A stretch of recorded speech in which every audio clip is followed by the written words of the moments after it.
അഭിവാദ്യങ്ങൾ. ഈ സമര പോരാട്ട സമ്മേളനത്തിന്റെ അധ്യക്ഷൻ കൂടിയായിട്ടുള്ള ഓൾ ഇന്ത്യ LIC ഏജൻസ് ഫെഡറേഷന്റെ ഏറ്റവും കരുത്തനായിട്ടുള്ള പ്രസിഡന്റും നമ്മുടെ പാർലമെന്റിലെ ഏറ്റവും ശ്രദ്ധേയനായി ജനങ്ങളുടെ പ്രയാസങ്ങളും പ്രശ്നങ്ങളും പാർലമെന്റിൽ അവതരിപ്പിക്കാനും നിയമനിർമ്മാണ സഭയുടെ ചട്ടങ്ങളും കീഴ്വഴക്കങ്ങളും അനുസരിച്ച് ഏറ്റവും ശ്രദ്ധേയമായി പാർലമെന്റിൽ വിഷയങ്ങൾ അവതരിപ്പിക്കുകയും ചെയ്യുന്ന നമ്മുടെ മികച്ച പാർലമെന്റേറിയനായ കൊല്ലം MP ശ്രീ NK പ്രേമചന്ദ്രൻ ഇവിടെ ഒരു നിര തന്നെ ഉണ്ട്. സത്യത്തില് സമരം നടത്തുന്ന LIC ഏജൻസ് ആണോ പാർലമെന്റ് മെമ്പർമാരാണോ എന്നുള്ളതാണ് എന്റെ സംശയം. കാരണം ഞങ്ങളുടെ പ്രേമനെ കൂടാതെ ആൻഡോ ഉണ്ട്, സുരേഷ് കുടിക്കുന്നലുണ്ട്, ബെന്നി ബെഹനാനുണ്ട്, ഡീനുണ്ട്, രാജ്മോഹൻ ഉണ്ണിത്താനുണ്ട്, IB ഉണ്ട്, പിന്നെ ഷാഫി ഉണ്ട്, ഇനിയും ആളുകൾ വരും. അപ്പൊ ഇതിന്റെ ഈ ഒരു സൂചന നിങ്ങളുടെ ഈ ഉജ്ജ്വലമായ പോരാട്ടത്തിൽ കേരളത്തിലെ ജനങ്ങളെ മുഴുവൻ പ്രതിനിധീകരിക്കുന്ന കേരളത്തിലെ പാർലമെന്റ് അംഗങ്ങൾ നിങ്ങളോടൊപ്പമാണ് എന്ന് തെളിയിക്കുന്നത്. ഇൻഷുറൻസ് കോർപ്പറേഷൻ നമുക്കറിയാം, LIC എന്ന് പറയുന്നത് നമ്മളൊക്കെ കൊച്ചുനാളിൽ മുതൽ പൊതുപ്രവർത്തനം ആരംഭിക്കുന്ന കാലം മുതൽ തന്നെ നമ്മുടെ രാജ്യത്ത് ഏറ്റവും അഭിമാനകരമായി പ്രവർത്തിക്കുന്ന പൊതുമേഖലാ സ്ഥാപനമായിട്ടാണ്. ഈ LICകളെ യഥാർത്ഥ അംബാസഡർമാരായി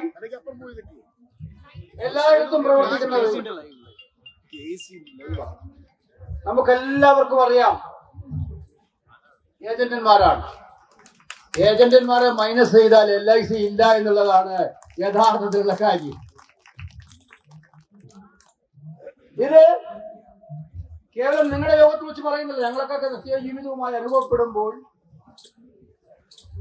ഇവിടെ ആകമാനം സ്വകാര്യവൽക്കരണത്തിന് വേണ്ടിയിട്ടുള്ള മുറവിളി കൂട്ടിക്കൊണ്ടിരിക്കുന്ന ഒരു ഗവൺമെന്റാണ് രാജ്യം ഭരിക്കുന്നത്. വോട്ടെടുത്താൽ സ്വകാര്യം, വിമാനത്താവളങ്ങൾ എടുത്താൽ സ്വകാര്യം, ഇൻഷുറൻസ് കമ്പനികളിൽ സ്വകാര്യം, കാർഷിക മേഖലയിൽ സ്വകാര്യം,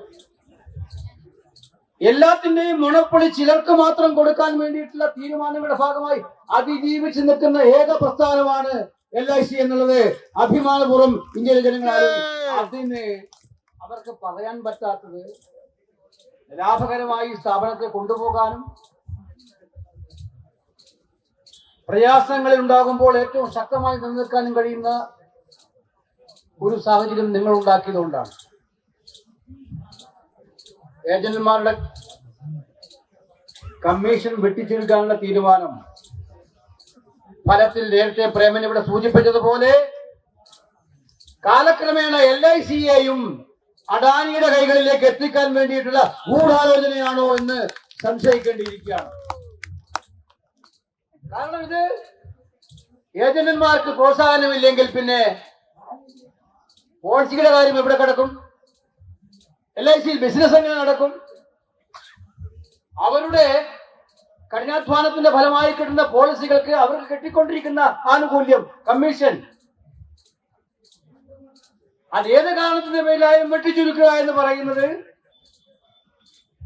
ഈ മേഖലയോട് ചെയ്യുന്ന ഏറ്റവും കടുത്ത അനീതിയാണ് എന്നതിൽ സംശയം വേണ്ട. ഏജന്റുമാർക്ക് ബുദ്ധിമുട്ടുണ്ടാകും. ഫലത്തിൽ ഒരു പൊതുമേഖലാ സ്ഥാപനത്തെ കൂടി പ്രതിസന്ധിയിലേക്ക് തള്ളിവിടുന്നതിന് വേണ്ടി സർക്കാർ ഒത്താശ ചെയ്യുന്ന ഒരു സാഹചര്യം ഒരുക്കി കൊടുക്കുക എന്നുള്ളതാണ് ഉണ്ടാകാൻ പോകുന്നത്.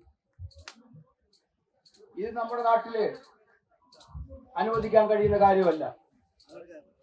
നിങ്ങൾ കേരളത്തിൽ നിന്നും കഷ്ടപ്പെട്ട് ഡൽഹിയിൽ എത്തിയിരിക്കുന്നത് നിങ്ങളുടെ ഏറ്റവും വലിയ ജനവികാരം. 2 MPമാരോട് വന്നു. അദ്ദേഹത്തിനായ AC മുഹമ്മദ് ബഷീറും നമ്മുടെ ഏറ്റവും പ്രിയപ്പെട്ട സമദാനിയും അബ്ദുൽ സമദ് സമദാനി. ഈ ഒരു പ്രശ്നം നിങ്ങൾ കേരളം, തമിഴ്നാട്, മറ്റു സംസ്ഥാനങ്ങളിൽ നിന്നൊക്കെ യാത്ര ചെയ്ത് ഇവിടെ എത്തി ദേശീയ തലസ്ഥാനത്ത് പാർലമെന്റ് നടക്കുമ്പോൾ ഒരു പാർലമെന്റിലേക്ക് മാർച്ച് നടത്താനും സമരം ചെയ്യാനും പ്രേരിപ്പിച്ച ചെയ്തോ വികാരം നിങ്ങളുടെ പ്രയാസങ്ങൾക്ക് പരിഹാരം ഉണ്ടാക്കണമെന്നതോടൊപ്പം ഈ നാട് താലോലിക്കുന്ന ഒരു പൊതുമേഖലാ സ്ഥാപനത്തെ ക്ഷീണപ്പെടുത്താനുള്ള നീക്കത്തിൽ നിന്ന് വരെ പിന്തിരിപ്പിക്കണം എന്നുള്ള ആവശ്യവും ഉന്നയിച്ചുകൊണ്ടാണ്. സംശയമില്ല, ഇത് നിരവധിയായിട്ടുള്ള കാര്യങ്ങൾ, ഏറ്റവും പ്രധാനപ്പെട്ട കാര്യം ഇത് സൂചിപ്പിച്ചു. ആവശ്യങ്ങൾ നിരവധി. നമുക്കെല്ലാവർക്കും പറയാം, ആനുകൂല്യങ്ങളില്ല, പെൻഷനും PF ഇല്ല, അതുപോലെ ESI വെൽഫെയർ സൗജന്യങ്ങളില്ല. ഇങ്ങനെ നിരവധിയായിട്ടുള്ള ആവശ്യങ്ങളാണ് ഈ മേഖലയിൽ നിന്ന് നിങ്ങൾ ഉന്നയിച്ചിരിക്കുന്നത്. ഇവിടെ ബഹുമാന്യായ നമ്മുടെ സഹോദരൻ ശ്രീ പ്രേമേന്ദ്രൻ സൂചിപ്പിച്ചു, ഇന്ത്യയിലെ ധനകാര്യ സ്ഥാപനങ്ങളിൽ ഏറ്റവും പ്രധാനപ്പെട്ട ഒരു സ്ഥാപനമായിട്ടുള്ള LICയിലെ അരക്ഷിതാവസ്ഥ ഉണ്ടാക്കാനുള്ള തീരുമാനം വളരെ പ്രയാസമാണ്. റെഗുലേറ്ററി ബോഡി നിർദ്ദേശിച്ചതിന്റെ കാരണം പറഞ്ഞിട്ടാണ് ഈ അവസ്ഥയിലേക്ക് എത്തിച്ചത് എന്നുള്ളതാണ് ഇവിടെ പ്രേമൻ സൂചിപ്പിച്ചത്. ഞങ്ങൾ പബ്ലിക് അക്കൗണ്ട്സ് കമ്മിറ്റിയുടെ ആദ്യ യോഗം കൂടിയപ്പോൾ തന്നെ തീരുമാനിച്ചത്, റെഗുലേറ്ററി ബോഡികൾ, അത് ഇൻഷുറൻസ് കമ്പനികളിലായാലും എയർപോർട്ടുകളിലായാലും സ്റ്റോക്ക് എക്സ്ചേഞ്ചുകളിലായാലും ടെലികോം കമ്മ്യൂണിക്കേഷനിൽപ്പെട്ട ട്രായിയുടേതായാലും ജനങ്ങളുടെ ജീവിത പ്രയാസങ്ങളുമായി നിരന്തരം ബന്ധപ്പെടുന്ന ഇത്തരം റെഗുലേറ്ററി ബോർഡുകളെ വിളിച്ചു വരുത്തിയിട്ട് അവിടെ നടക്കുന്ന യഥാർത്ഥമായ കാര്യങ്ങൾ പരിശോധിക്കണമെന്ന് തന്നെയാണ് നിശ്ചയമായും അവിടെ പറയാൻ ആഗ്രഹിക്കുന്നത്. ഇൻഷുറൻസ് മേഖലയിൽ, പ്രത്യേകിച്ച് LIC ഏജൻസിന്റെ മേഖലയിൽ ഫെഡറേഷൻ ഇപ്പോൾ ഉന്നയിച്ചിരിക്കുന്ന നിങ്ങളുടെ പ്രധാനപ്പെട്ട ആവശ്യങ്ങൾ, എന്തുകൊണ്ടാണ് ഈ ഒരു സാഹചര്യം ഉണ്ടായത് എന്ന് ഉത്തരവാദപ്പെട്ട ഓഫീസേഴ്സിനെയും ഫിനാൻസ് ഡിപ്പാർട്ട്മെന്റിലെ ഉന്നതരായ ഉദ്യോഗസ്ഥന്മാരെയും വിളിച്ചു വരുത്തി ആ കാര്യം ചോദിക്കുമെന്നുള്ള കാര്യം ഞാനിവിടെ പറയാൻ ആഗ്രഹിക്കുകയാണ്. പബ്ലിക് അക്കൗണ്ട്സ് കമ്മിറ്റി ഈ വിഷയം ഏറ്റെടുക്കുമെന്നുള്ള കാര്യം സംശയമില്ല.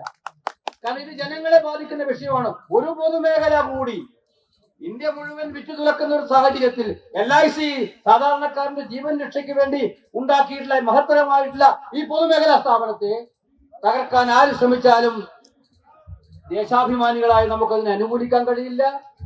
അതുകൊണ്ട് ആ ഒരു പോരാട്ടത്തിൽ നിങ്ങളോടൊപ്പം ഞങ്ങളെല്ലാം ഉണ്ടാകും എന്നറിയിച്ചുകൊണ്ട് വളരെ ദീർഘമായ പ്രസംഗത്തിന് നമ്മുടെ എല്ലാവരും ഇവിടെ ഉണ്ട്, അവരെല്ലാം സംസാരിക്കുന്നവരാണ്. അതുകൊണ്ട് ഈ ധർമ്മസമരത്തിന് അഭിവാദ്യം അർപ്പിക്കുകയാണ്. പ്രത്യേകിച്ച് എന്റെ നിയോജക മണ്ഡലമായ ആലപ്പുഴയിൽ നിന്നും ഒരുപാട് പേര് ഇവിടെ ഉണ്ട്, ഉണ്ട് എന്നുള്ളത് ഞാൻ അവരൊക്കെ നേരത്തെ തന്നെ പറഞ്ഞുകൊണ്ടിരിക്കുകയാണ്. ഞങ്ങളെ ആരും ബുദ്ധിമുട്ടിച്ചിട്ട്, എംപിമാരെ ആരും ബുദ്ധിമുട്ടിക്കാതെ വന്നിട്ടാണ് അവർ സമരം ചെയ്യുന്നത് എന്നുള്ളത് തന്നെ. കാസർഗോഡ് മുതൽ തിരുവനന്തപുരം വരെ ഉള്ളവരുണ്ട്, പയ്യന്നൂരും ഉണ്ട്. അപ്പൊ ഈ ഒരു വലിയ പോരാട്ട മുഖത്ത് നിങ്ങൾ ഒറ്റയ്ക്കല്ല, ഞങ്ങളുടെ എല്ലാം ശക്തമായ പിന്തുണ നിങ്ങൾക്ക് ഓരോരുത്തർക്കും ഉണ്ടായിരിക്കും, നിങ്ങളുടെ സംഘടനയ്ക്കുണ്ടായിരിക്കും